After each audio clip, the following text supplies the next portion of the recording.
Let's talk about the borrow and die Parent Plus loan strategy. And this is a great insight from this commenter. And it highlights something that I wrote when I coined the term borrow and die strategy on this article for Forbes a couple years ago.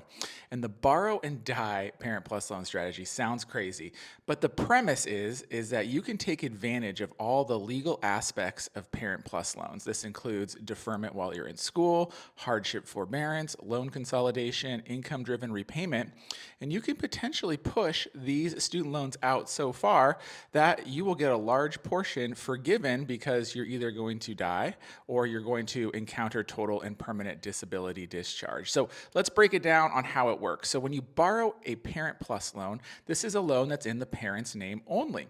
And you as the parent can opt to defer the loan while the child is in school. So you can defer it for the 4 or 5 years that your child is in school, and you don't have to make any payments on that loan. Once the child is out of school for 6 months, you're going to have to make payments, or do you?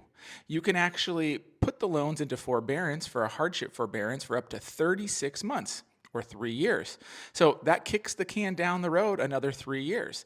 At that point in time, what you want to do is consolidate your loan. So you can consolidate your Parent Plus loans into a new direct consolidation loan. And then you can do the hardship forbearance thing again and kick the can down the road another 3 years. At this point in time, you've almost not paid on this Parent Plus loan for 10 or 11 years, depending on when your child finished school. Finally, you do need to start making payments on this loan, but you can choose an income-driven repayment plan, the ICR plan. And now for parents that are in retirement, because hopefully that's you, you're approaching retirement and your income is low, your ICR plan could legally be $0 a month if you are low income. And then at the end of 25 years on the ICR plan, if you're still alive, the loan is forgiven anyways. You could also get loan forgiveness if you become totally and permanently disabled.